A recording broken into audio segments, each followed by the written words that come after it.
Hello students, welcome to जागृति classes. मैं लोकेश टोगेशिया, आपका फिजिक्स मेंटोर। एक बार फिर से आप सभी का स्वागत करता हूं क्लास 12th की फिजिक्स लेक्चर्स की सीरीज में। लास्ट क्लास में बच्चों हमने बात की थी प्रिंसिपल ऑफ सुपरपोजिशन की ऑफ चार्जेस, जिसके अंदर हमने देखा था कि मोर देन 2 चार्जेस वाले किसी सिस्टम के अंदर किसी पर्टिकुलर चार्ज पर रिजल्टेंट फोर्स जो है वो किस तरह से फाइंड की जाती है। ठीक है, it is the vector sum of all the individual charges, all the individual forces due to all charges. ठीक है, कुछ प्रॉब्लम्स भी डिस्कस की थी हमने। चलिए, तो वहां तक वो चीज हमारे क्लियर हो गई थी। उससे आगे बढ़ते हैं। आज एक पर्टिकुलर स्पेशल केस कंसीडर करेंगे, अपन केस स्टडी करेंगे, देन उसके बाद में हम चलेंगे इलेक्ट्रिक फील्ड कॉन्सेप्ट पर। ठीक है, देखिए जो आज हमारा स्पेशल केस है वो क्या है, वो कुछ इस तरह से है। देखिए, काफी सारी प्रॉब्लम्स उस पर पूछी जाती हैं, बोर्ड लेवल्स में भी प्लस कंपटीशन लेवल्स में भी। तो उस केस को स्टडी करना जो है हमारे लिए बहुत इंपॉर्टेंट हो जाता है। इसलिए देखिए, आइए suspended charge system, suspended charge system क्या कह रहा है? सस्पेंडेड चार्ज सिस्टम, जो हमारी हेडिंग है वो क्या है आज की? Suspended charge system. Suspended charge system का मीनिंग है बेटा, देखिए, सपोज कर लीजिए ये कोई रिजिड सपोर्ट है, रिजिड सपोर्ट, और इस रिजिड सपोर्ट पर दो चार्जेस हमने क्या कर रखे हैं? हैंग कर रखे हैं, या दो चार्जेस जो हैं वो हमने क्या कर रखे हैं? हैंग कर रखे हैं। इस तरह से जो स्ट्रिंग की लेंथ है ये क्या है? एल लेंथ की स्ट्रिंग है, और ये मासलेस स्ट्रिंग है। हम ये सपोज करके चलते हैं it is a massless string, जिससे मैंने कुछ एम मास के ठीक है, दो चार्जेस हैंग कर रखे हैं, और इन पर जो चार्ज की वैल्यू है वो आप सपोज कर लीजिए कितनी है? Q। दोनों पर चार्ज की जो वैल्यू है वो कितनी है? Q। M और Q मास के दो M मास और Q चार्ज के दो स्फेरिकल ऑब्जेक्ट्स किसी L लेंथ की स्ट्रिंग के साथ में हमने एक रिजिड सपोर्ट से क्या कर रखे हैं? हैंग करके रख दिए हैं। अब देखिए स्टूडेंट्स, अगर यहां पर दोनों के मासेस आइडेंटिकल हैं, ठीक है, साथ ही साथ दोनों को क्या दे रखा है? दोनों को जो चार्ज दे रखा है यहां पर, आप Q1 Q2 भी मान सकते हैं। ठीक है, Q1 और Q2, चलिए मान लेते हैं दोनों पर चार्जेस Q1 और Q2 है, मतलब अलग अलग है। दोनों पर चार्जेस अलग अलग है, बट नेचर जो है यहाँ पर क्या है? सेम नेचर है। दोनों चार्जेस का जो नेचर है वो कैसा है? सेम नेचर है। तो क्या यहाँ पर दोनों चार्जेस के बीच में एक रिपल्सिव फोर्स एक्ट करेगा? बिल्कुल एक्ट करेगा। और रिपल्सिव फोर्स एक्ट करने के बाद में जो कंडीशन बनेगी इन दोनों के बीच में, वो क्या बनेगी? वो कंडीशन कुछ इस तरह से बनेगी। देखिए हमारे पास ये दोनों चार्जेस एक दूसरे को रिपेल करेंगे, और कुछ पर्टिकुलर डिस्टेंस, जैसे कि मैं मान लेता हूं x डिस्टेंस पर जाकर के सेपरेट हो जाएंगे, क्योंकि दोनों चार्जेस एक दूसरे पर क्या करेंगे? Equal and opposite force apply करेंगे, और ये दोनों चार्जेस जो हैं वो एक पर्टिकुलर डिस्टेंस पर जाकर के सेपरेट हो जाएंगे। ठीक है, स्ट्रिंग की जो लेंथ है आपकी वो अभी भी क्या है? L है। जब ये दोनों चार्जेस एक दूसरे से कुछ पर्टिकुलर लेंथ पर सेपरेट हो जाएंगे, तो ये दोनों क्या करेंगे? वर्टिकल से कुछ एंगल बनाएंगे। वर्टिकल से एंगल यहां पर मैंने मान लिया थीटा। ये चार्ज भी यहां से थीटा एंगल सेपरेट हो गया, या ठीक है शिफ्ट हो गया, और ये चार्ज भी यहां से थीटा एंगल शिफ्ट हो गया। तो ये जो कंडीशन आएगी, ये कंडीशन क्या कहलाएगी? ये कंडीशन जहां पर ये लोग ये दोनों चार्जेस जो है वो इस तरह से सेपरेट होकर के स्टेबल हो जाएंगे, इसको बोलते हैं इक्विलिब्रियम। Equilibrium condition. ये किस तरह की कंडीशन हो जाएगी बच्चों? ये हमारी कंडीशन हो जाएगी इक्विलिब्रियम कंडीशन। इक्विलिब्रियम कंडीशन का मतलब क्या है? इक्विलिब्रियम कंडीशन क्या होती है? जहां पर किसी भी सिस्टम में लगने वाला नेट फोर्स जो है वो जीरो हो जाए। किसी भी सिस्टम में लगने वाला नेट फोर्स जीरो हो जाए। फिर मैं ये कह सकता हूं कि बॉडी पर लगने वाला फोर्स, ठीक है, एक इंडिविजुअल फोर्स किसी अदर फोर्स से कहीं ना कहीं बैलेंस्ड हो जाए। तो वो कंडीशन क्या कहलाएगी? आपकी इक्विलिब्रियम कंडीशन।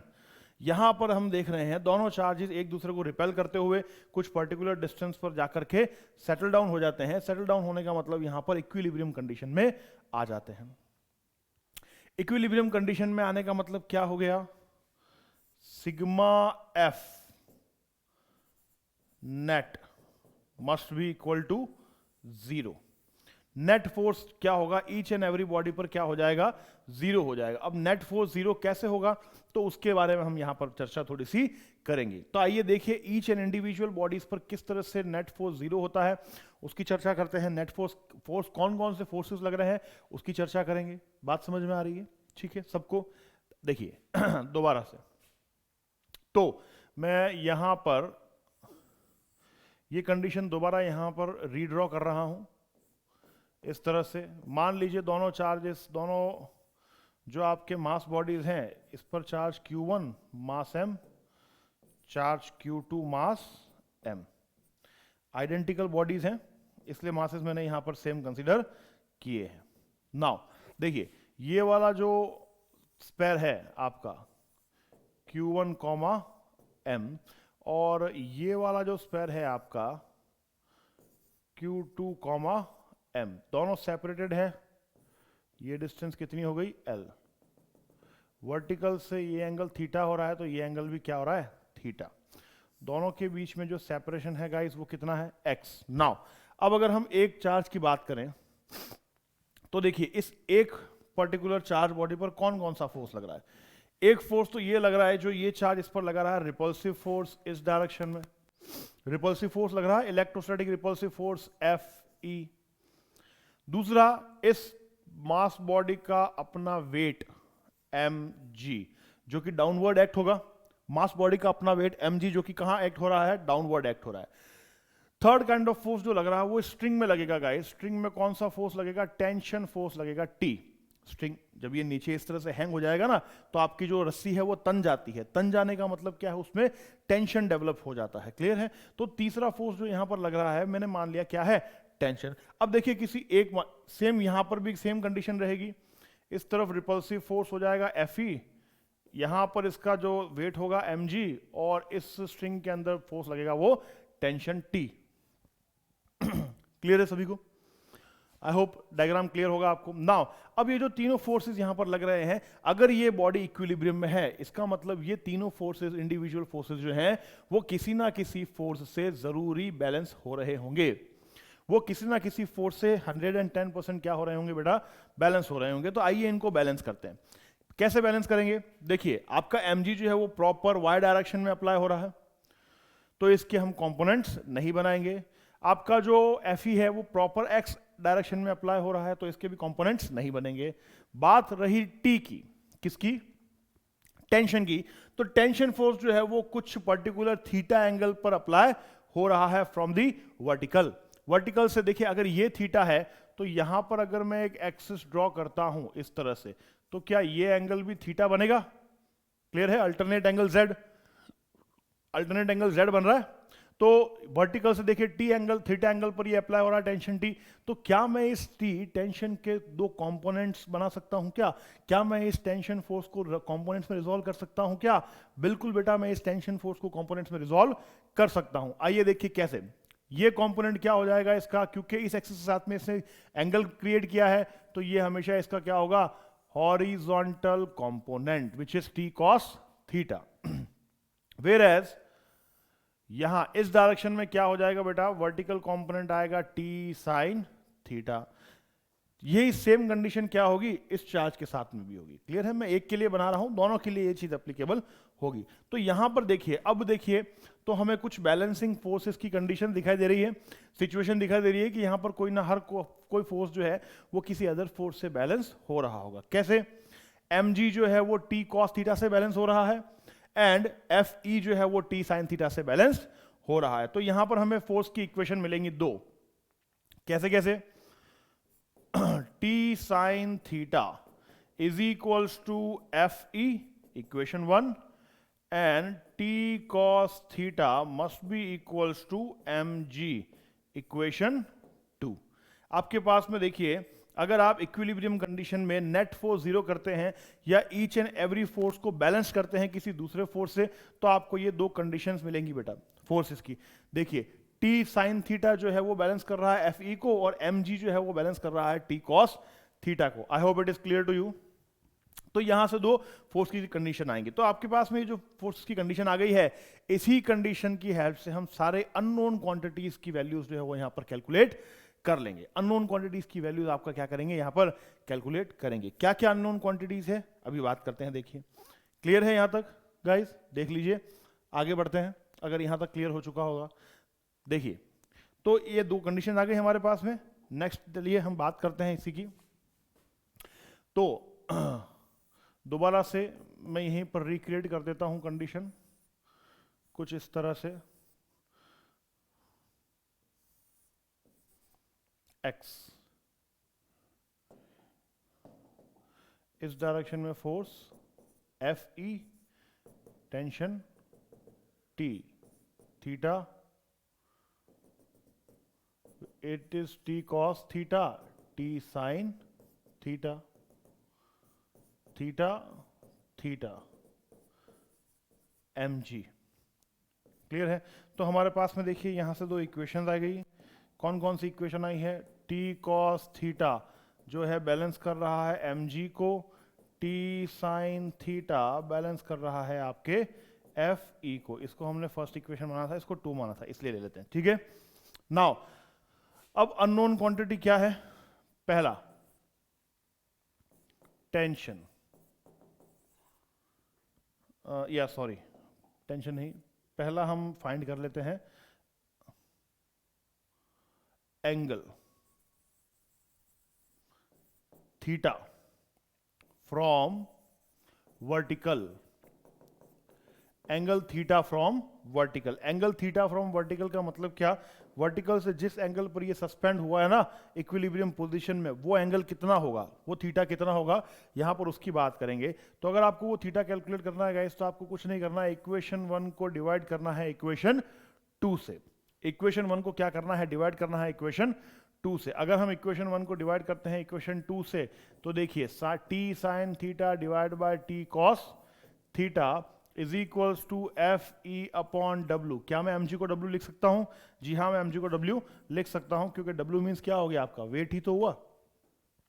यहां से अगर देखा जाए तो टी से टी कैंसिल आउट हो जाएगा, और क्या बनेगा आपके पास, tan theta is equals to F E by W, और थीटा की वैल्यू आ जाएगी tan inverse F E by W, where F E जो है यहां पर ये क्या है, दोनों चार्जेस के बीच का इलेक्ट्रोस्टैटिक फोर्स, दोनों चार्जेस के बीच का इलेक्ट्रोस्टैटिक फोर्स, जो कि कितना होगा, के Q1 Q2 by X square. यहां से कैलकुलेट हो जाएगा आपके पास। तो देखिए यहां से आपके पास में थीटा कैलकुलेट करने के लिए एक इक्वेशन मिल जाएगी आपको, which is nothing but theta equals to tan inverse F E by W. It is clear to you, I hope it is clear to you. चलिए नेक्स्ट बात करते हैं, second tension, tension in the string. देखिए direct question पूछे जाते हैं इस पे, एंगल फाइंड कर दीजिए, टेंशन फाइंड कर दीजिए, आपको यही मेथड फॉलो करना है। मैं इस पर आपको डेटा नहीं दे करके ये डिराइव करवा रहा हूं, है ना। इनकी वैल्यूज एक्सप्रेशन या फॉर्मुलेस जो है हम एग्जैक्ट डायरेक्टली क्या कर रहे हैं, डिराइव कर रहे हैं। आप डायरेक्टली इन वैल्यूज को पुट करके, जैसे थीटा पूछ लिया जाएगा तो डायरेक्ट ये वैल्यू फॉर्मूला आप पुट करेंगे, और आपके पास में थीटा की वैल्यू जो है वो कैलकुलेट होकर के आ जाएगी। सिमिलरली टेंशन, टेंशन अगर आपको कैलकुलेट करना है तो जो आपके पास इक्वेशन 1 और इक्वेशन 2 है, उन दोनों का स्क्वायर करके क्या करें बेटा, ऐड करें। ये जो इक्वेशन 1 और इक्वेशन 2 है आपकी, इन दोनों को स्क्वायर करना है और क्या करना है, ऐड करना है। तो देखिए क्या बनेगा, T square sine square theta plus T square cos square theta is equals to F E square plus W square. It is clear. T square common आ जाएगा, तो अंदर क्या रह जाएगा, sine square theta plus cos square theta is equals to F E square plus W square. Sine square theta plus cos square theta हम जानते हैं 1 हो जाता है, तो ये हो जाएगा T square equals to F E square plus W square, and T की वैल्यू हो जाती है बेटा F E square plus W square का रूट। ये आपके पास में क्या आ गई, इसको दे देते हैं इक्वेशन 3 एंड इसे हम बोल देते हैं इक्वेशन नंबर 4। ये आपके पास में टेंशन के लिए इक्वेशन आ जाएगी गाइस। टेंशन आपका यहां से कैलकुलेट हो जाएगा बेटा। टेंशन के लिए इक्वेशन जो आएगी हमारे पास में वो ये आएगी T equals to root of F E square plus W square. देख लीजिए, क्लियर है सभी को? तो देखिए थीटा कैलकुलेट हो जाएगा आपका यहां से, एफ ई कैलकुलेट हो जाएगा इस इक्वेशन से, टेंशन जो है इन अ स्ट्रिंग वो कैलकुलेट हो जाएगा इस इक्वेशन से। क्लियर है? I hope it is clear to you. चलिए नेक्स्ट हम बात करते हैं सेपरेशन। नेक्स्ट पेज पर चलते हैं। नेक्स्ट हम बात करते हैं तीसरी, third unknown quantity, separation between the charges।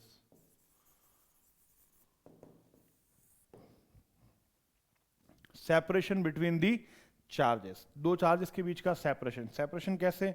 देखिए यही कंडीशन थी हमारे पास में, इस तरह से दो चार्ज बॉडीज जो है वो आपस में कुछ थीटा एंगल पर सस्पेंडेड थी। दोनों के बीच में जो सेपरेशन है वो कितना है गाइस? 4। अगर मैं इसे आगे बढ़ाऊं तो ये डिस्टेंस कितनी हो जाएगी आपकी? x/2। आई होप ये डिस्टेंस कितनी हो जाएगी बेटा? x/2। और इधर से ये डिस्टेंस भी कितनी रहेगी? x/2, क्योंकि ये टोटल x है। ये जो लेंथ है आपकी ये क्या है? l। क्लियर है? नाउ अगर मैं देखा जाए यहां से तो आपको एक ट्रायंगल मिल रहा है, हाफ ट्रायंगल फ्रॉम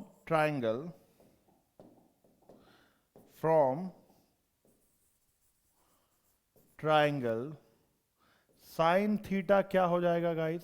यहां से इस ट्रायंगल का एंगल एक राइट एंगल ट्रायंगल है, इस ट्रायंगल का साइन थीटा क्या होगा? Perpendicular upon hypotenuse.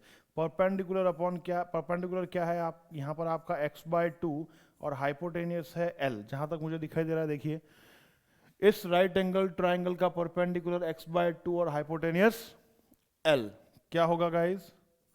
Sign theta is equal to x/2l। Sine theta की वैल्यू क्या आ रही है हमारे पास में? x/2l। नाउ अब देखिए tan थीटा क्या आया था बेटा हमारे पास? tan थीटा याद कीजिए इक्वेशन नंबर 3। tan थीटा की वैल्यू आई थी कुछ FE/W।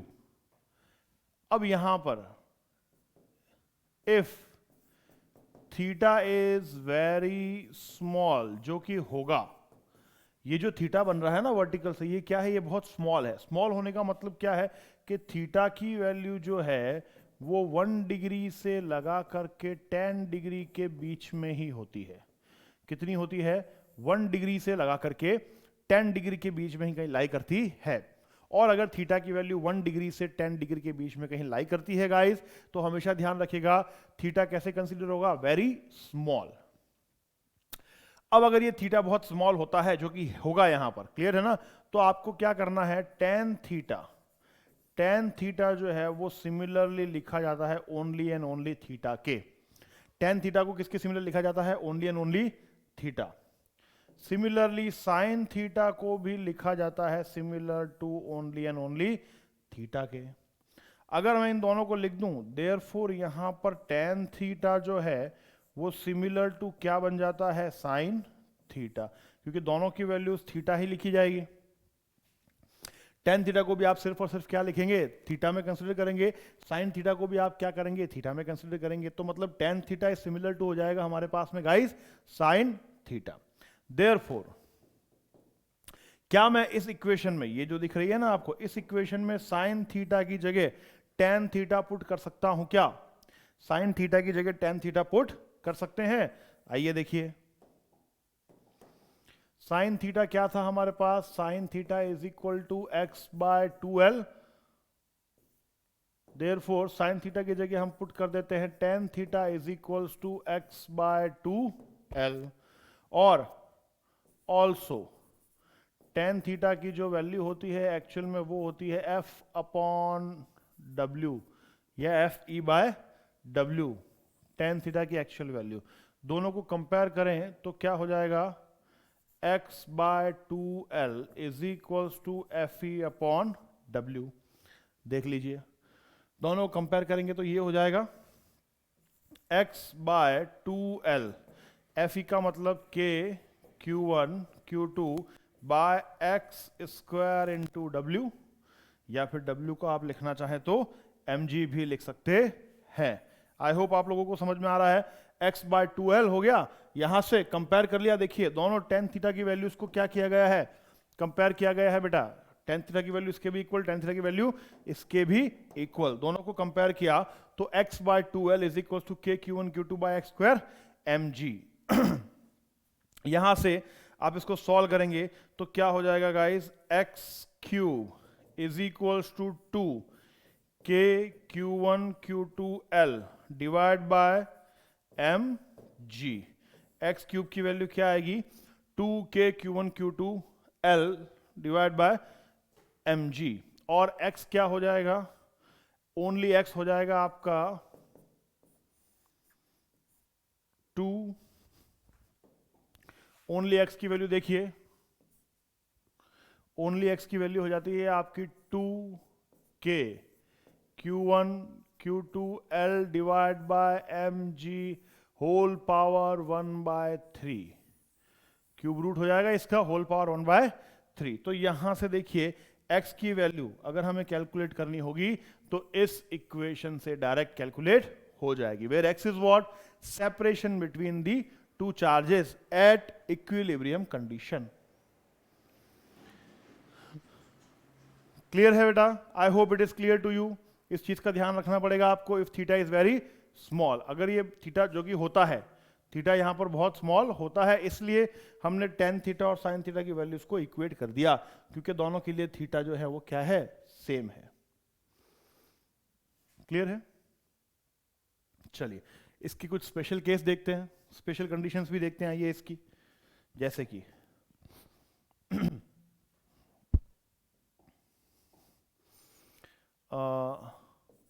Special case 1,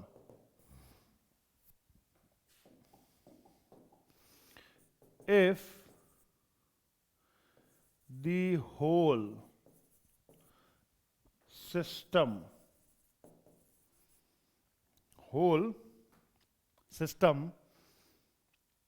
is placed on an artificial satellite. मैं वही केसेस कंसिडर कर डिस्कस कर रहा हूं यहां पर जिन पर क्वेश्चंस बनते हैं, ठीक है ना। Satellite, if the whole system is placed on an artificial satellite and take to the space. अगर आप ये जो दोनों चार्जेस का सिस्टम है इसको हम आर्टिफिशियल सैटेलाइट में प्लेस कर दें और कहां भेज दें, स्पेस में भेज दें। स्पेस का मतलब कहां, ग्रेविटी फ्री रीजन में। कहां पर भेज दें बेटा, ग्रेविटी फ्री रीजन में। तो अगर मैं ग्रेविटी फ्री रीजन में भेज देता हूं तो सबसे पहले देखिए इनके बीच में जो थीटा की वैल्यू है वो क्या हो जाएगी। थीटा जो था हमारा वो क्या आता है, F E upon M G, यही आता है बेटा, F E upon M G यही था। अगर मैं ग्रेविटी फ्री स्पेस में भेजता हूं इसको, ग्रेविटी फ्री स्पेस, तो ग्रेविटी फ्री स्पेस में क्या वहां पर जी जीरो होगा, यस वहां पर जी जीरो होगा। ग्रेविटी फ्री स्पेस है ना, स्पेस में चला गया, वो अर्थ के ग्रेविटेशन फील्ड से बाहर चला गया है, आर्टिफिशियल सैटेलाइट पर है, तो वहां पर किसी तरह का ग्रेविटेशन एक्सेलरेशन उस पर अप्लाई नहीं होगा। अगर जी जीरो हो जाएगा, देयरफॉर उसका जो एम जी या जो वेट है मैं कह सकता हूं कि वो भी जीरो कंसीडर किया जाएगा। वेट और mg जो है वहां पर उसका वो भी क्या किया जाएगा, जीरो कंसीडर किया जाएगा। अगर उसको हम जीरो कंसीडर करेंगे बेटा तो यहां पर थीटा की वैल्यू क्या आएगी आपके पास, tan इनवर्स जीरो। बोलिए आ जाएगी क्या, tan इनवर्स जीरो का मतलब थीटा बिकम्स 90 डिग्री। टेन की टेबल में थीटा कहाँ मिलता है आपको? 0। टेन की टेबल में थीटा आपको 0 मिलता है, sorry sorry sorry sorry, not 0, it is infinity, undefined, something upon 0, something upon 0। देखिए यहां से theta is equals to tan inverse F E upon 0 हो जाएगा ना, तो एनीथिंग अपॉन 0 इज इंफिनिटी। तो इंफिनिटी के लिए आपके पास में एंगल कितना आ जाएगा? थीटा आ जाएगा 90 डिग्री। थीटा अगर 90 डिग्री आ गया, इसका मतलब दोनों चार्जेस के बीच का जो एंगल होगा बेटा वो क्या हो जाएगा? दोनों चार्जेस के बीच का जो सेपरेशन होगा वो किस तरह से हो जाएगा? यहां पर देखिए जरा, ये आपका एक चार्ज है, ये आपका दूसरा चार्ज है, ये वर्टिकल, यहां से एक एंगल 90, तो दूसरा एंगल भी क्या होगा? 90। मतलब ओवरऑल एंगल कितना हो गया? 180 डिग्री। मतलब दोनों चार्जेस के बीच का जो सेपरेशन हो जाएगा इस केस में यहां पर, वो कितना हो जाएगा? 180 डिग्री, क्योंकि ग्रेविटी फ्री स्पेस हो जाएगा। ग्रेविटी फ्री रीजन में इनको नीचे खींचने वाला फोर्स तो खत्म हो गया। अब यहां पर क्या होगा? mg खत्म हो गया, तो ये दोनों क्या हो जाएंगे? 180 डिग्री पर सेपरेट हो जाएंगे। क्लियर है? यहां से फोर्स क्या लग रहा होगा? Fe। यहां पर फोर्स क्या लग रहा होगा? Tension T। इस तरफ भी फोर्स लग रहा होगा Fe, इस तरफ भी फोर्स लग रहा होगा टेंशन T। यहां पर इक्विलिब्रियम कंडीशन में क्या होगा?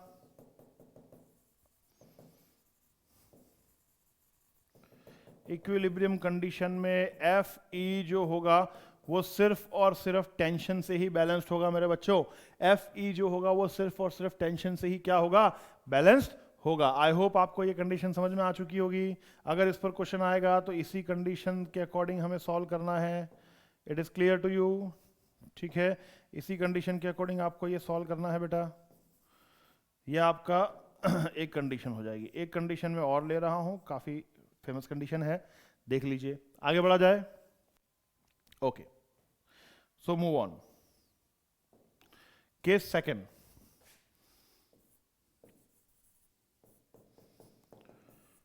Case second, if the whole system placed in water, अगर इस पूरे सिस्टम को क्या कर दें? वाटर में हम क्या कर दें? प्लेस्ड कर दें। तो देखिए यहां पर जनरली क्या होगा? जो सेपरेशन होता है दोनों चार्जेस के बीच में वो कम हो जाएगा। क्यों कम हो जाएगा? क्योंकि हमने पढ़ रखा है, अगर दो चार्जेस जो है वो किसी रेरर मीडियम से डेंसर मीडियम में जाते हैं तो उनके बीच में जो फोर्स होता है वो 1/εr टाइम्स क्या हो जाता है? या εr टाइम्स जो है वो रिड्यूस हो जाता है। εr is what? Nothing but relative permittivity. Relative permittivity के टाइम्स में क्या हो जाता है? रिड्यूस हो जाता है। तो जब दोनों चार्जेस के बीच में फोर्स रिड्यूस हो जाएगा गाइस, तो क्या वो दोनों नजदीक आ जाएंगे? नजदीक आने का मतलब क्या है? कि इनके बीच में सेपरेशन या मतलब थीटा जो है वो वेरी कर जाएगा।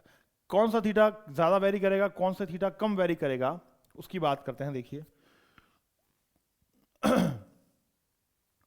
यहां पर अगर मैं दोनों चार्जेस को, ठीक है ना, वाटर में ले जाऊंगा, किसी डेंसर मीडियम में ले जाऊंगा, तो दोनों के बीच का जो सेपरेशन होगा वो वेरी कर जाएगा। दोनों के बीच का सेपरेशन क्या हो जाएगा? वेरी कर जाएगा। ठीक है ना, ये x डैश डिस्टेंस हो जाएगी, मान लिया q1 m1, q2 m2।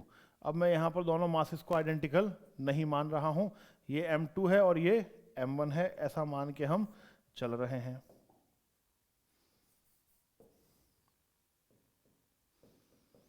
ये एंगल आपका थीटा 1 है और ये एंगल आपका थीटा 2 है। तो गाइस यहां पर जो थीटा होता है, थीटा की इक्वेशन क्या आती है हमारे पास में? tan inverse F E divide by M G.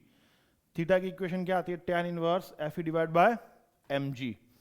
और हम कह सकते हैं कि tan theta is equals to F E dash divide by M G.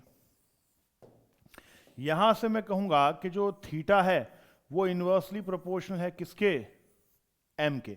Theta जो है वो क्या है, इनवर्सली प्रोपोर्शनल है m के। मतलब जहां पर m ज्यादा होगा उसके लिए थीटा क्या होगा, कम होगा। कहने का मतलब है इन दोनों में से जो है, अगर सपोज कर लीजिए let if m1 is greater than m2, मैं मान लेता हूं ये वाला मास जो है वो इस वाले मास से ज्यादा है, तो ये वाला जो मास ऑब्जेक्ट है ना वो ज्यादा नजदीक आ जाएगा।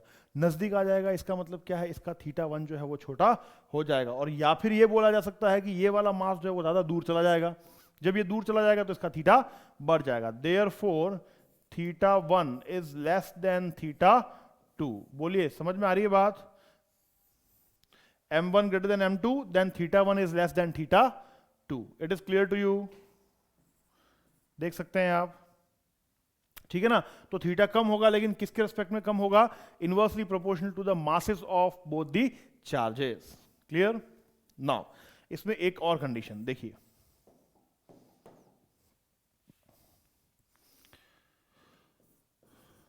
Case third,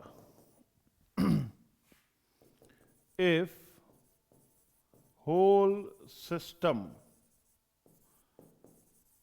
placed in liquid and the angle remains the same, angle जो है यहां पर क्या रहते हैं, सेम रहते हैं। मतलब ये जो सेपरेशन है ये चेंज नहीं होता। हम इस तरह से कुछ कर देते हैं कि यहां पर ये सेपरेशन चेंज नहीं होता, ठीक है ना। तो क्या हो जाएगा, सेपरेशन चेंज नहीं होता। If whole system placed in liquid and the angle remain same, then the value of dielectric constant of medium, तो मीडियम का जो डाइलेक्ट्रिक कांस्टेंट है गाइस, वो किस तरह से कैलकुलेट किया जाएगा, ठीक है ना। कंडीशन यही है कि आपका जो सिस्टम है वो पूरा का पूरा क्या कर दिया गया है, वाटर में प्लेस्ड कर दिया गया है, बट उनके बीच का जो सेपरेशन है, मतलब उनके बीच का वर्टिकल से बनने वाला जो एंगल है वो अभी भी अनचेंज्ड ही है, चेंज नहीं हुआ है। तब उस केस में आपके जो मीडियम का डाइलेक्ट्रिक कांस्टेंट है, मतलब epsilon R, dielectric constant means epsilon R, उसकी वैल्यू पूछी जाती है कि क्या होगी बताइए। तो उसको किस तरह से करेंगे देखिए, उस पर भी हम चर्चा कर लेते हैं। बहुत ही इंपॉर्टेंट कॉन्सेप्ट है, इसको नोट कर सकते हो आप। उसके बाद में हम आगे बात करते हैं। देखिए जरा एक बार नोट करें इसको।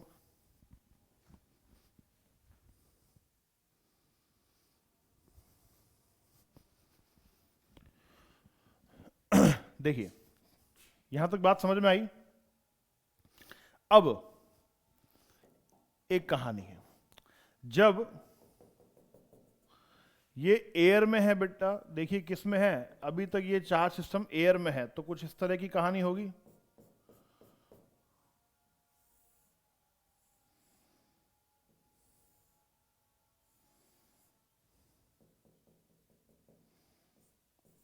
थीटा थीटा, सेपरेशन हो गया एक्स। क्लियर है? नाउ इस केस में tan थीटा जो होता है आपका एयर, वो क्या हो जाएगा, एफ ई अपॉन डब्ल्यू या F E upon M G. बोलिए लिख सकते हैं क्या, एफ ई अपॉन डब्ल्यू या F E upon M G अगर एयर। अब इसको हम किस में ले जाते हैं, लिक्विड मीडियम में ले जाते हैं, लिक्विड मीडियम में ले जाते हैं।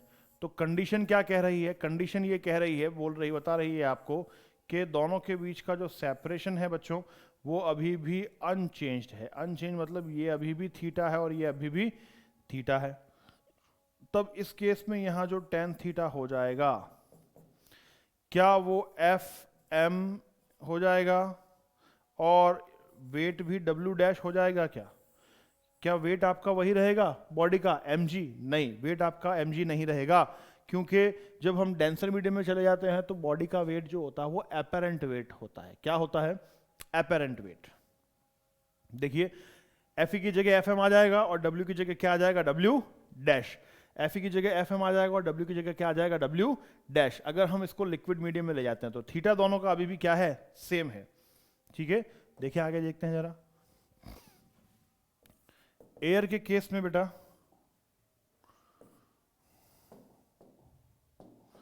देखिए, एयर के केस में क्या हो रहा है, एयर के केस में टेन थीटा की जो वैल्यू आ रही है आपके पास में वो आ रही है F E upon W. W is what, M G, which is equal to actual weight. जो बॉडी का एक्चुअल वेट है एयर में तो वही मिलेगा आपको, बट अगर मैं बॉडी को लिक्विड में ले जाता हूं तो लिक्विड में थीटा अभी भी वही है, तो टेन थीटा हो जाता है F M upon W dash. W dash को हम बोलते हैं एपरेंट वेट।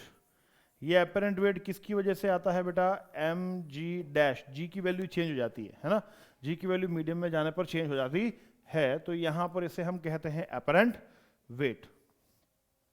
चलिए, तो ये आपकी इक्वेशन 1 है और ये आपकी क्या है, इक्वेशन 2। दोनों को अगर मैं कंपेयर करूं तो क्या 1 को 2 के इक्वल किया जा सकता है, क्योंकि थीटा दोनों में अभी भी अनचेंज्ड ही है। थीटा अभी भी दोनों में क्या है बेटा, अनचेंज्ड ही है। तो क्या हो जाएगा, F E by W is equals to F M by W dash.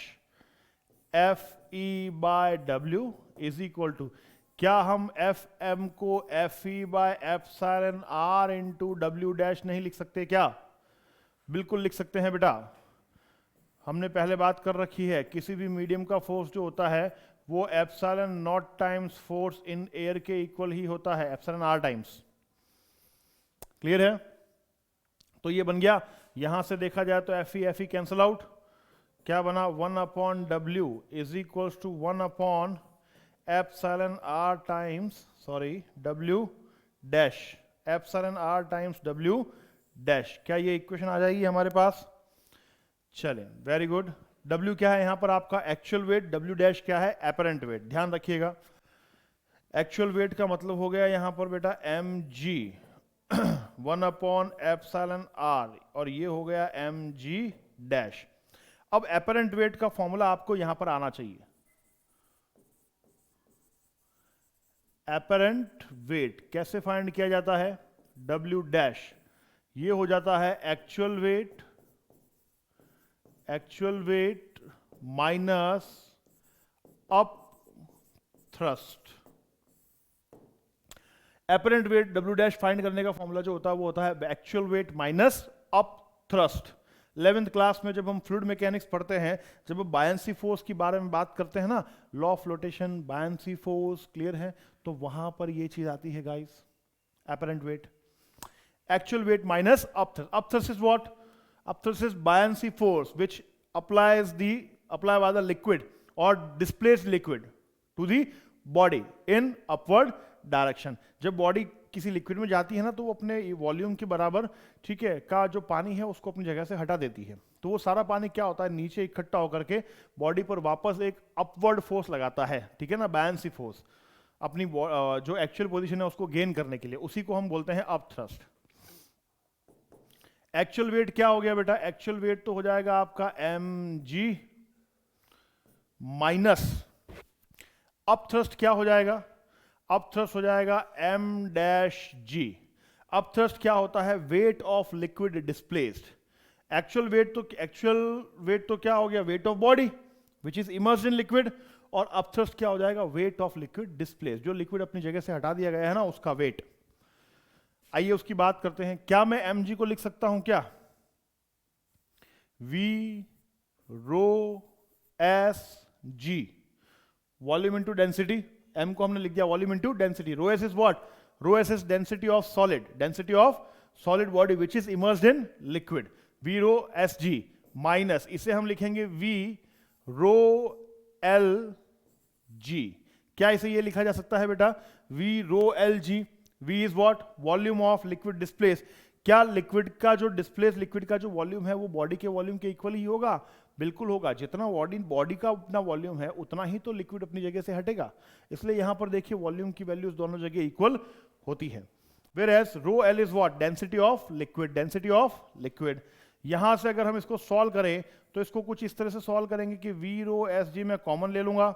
अगर मैंने V rho SG कॉमन ले लिया तो बताइए अंदर क्या बचा गाइस? ये बचा V rho SG अपॉन में आ जाएगा. V से V, G से G कैंसल आउट. क्या बचेगा आपके पास? V rho SG. V rho SG दोबारा क्या बन गया? mg. 1 minus rho L divide by rho S. 1 minus rho L divide by rho S. ये क्या हो गया हमारा? Apparent weight of body in liquid. Liquid के अंदर जो बॉडी का एपरेंट वेट होगा ये वो हो जाएगा. तो क्या मैं इस वैल्यू को यहां पुट कर सकता हूं? बिल्कुल पुट कर सकते हैं एपरेंट वेट की जगह. तो देखें जरा हमारी इक्वेशन क्या बनती है. देखिए अगेन हमारे पास जो वैल्यू आई थी वो आई थी 1 upon M G. Tan thetas को इक्वल करने पर 1 upon M G 1 upon epsilon R W dash. W dash is nothing but apparent weight. M G is actual weight. Value put करें तो क्या हो जाएगा? Epsilon R M G 1 minus rho L divide by rho S. क्या इस तरह से value put कर देंगे? अगर वैल्यू पुट कर देंगे तो mg से mg कैंसल आउट हो जाएगा बेटा. mg से mg कैंसल आउट हो जाएगा. तो ये क्या हो गया? 1 is equals to 1 upon epsilon R. इसको अगर सॉल्व करें तो rho S minus rho L divide by rho S. क्या ये बन जाता है क्या? एप्सिलॉन आर तो आपका उस तरफ चला जाएगा और rho S upon rho S minus rho L हमारे पास में एक रिलेशन आ जाएगा. ये क्या हो जाएगा? Dielectric constant. Dielectric constant of medium. यहां से आप कैलकुलेट कर सकते हैं बेटा डाइलेक्ट्रिक कांस्टेंट ऑफ मीडियम. दोनों बॉडी सॉलिड बॉडी और लिक्विड की डेंसिटीज को अगर यहां पर प्लेस कर दिया जाए तो यहां पर ये हमारा क्या हो जाएगा? Dielectric constant of medium. तो इस तरह से ये जो सस्पेंडेड चार्ज सिस्टम है ये बहुत इंपॉर्टेंट होता है. वैरायटी ऑफ न्यूमेरिकल प्रॉब्लम्स इस पर पूछी जाती हैं, लेकिन जो भी प्रॉब्लम पूछी जाएगी, जो भी केसेस हमने डिस्कस किए हैं, इन्हीं में से होगी, इससे बाहर नहीं होगी. आई होप आपके कंसेप्ट जो हैं यहां पर काफी सारे क्लियर हुए होंगे. ठीक है, तो आप न्यूमेरिकल डेटा से रिप्लेस कर दीजिए, आपका न्यूमेरिकल बन जाएगा. That's it. इसमें और कुछ नहीं है. क्लियर है? तो आपका सस्पेंडेड चार्ज सिस्टम वाला कंसेप्ट जो है ये क्लियर हुआ. नेक्स्ट क्लास में हम अब बात करेंगे बेटा इलेक्ट्रिक फील्ड के कंसेप्ट की. Concept about electric field and electric field intensity. और उसी सीक्वेंस में हम आगे बढ़ेंगे. तब तक के लिए thank you very much. Have a nice day. आज के लिए इतना ही. Thank you guys. Thank you.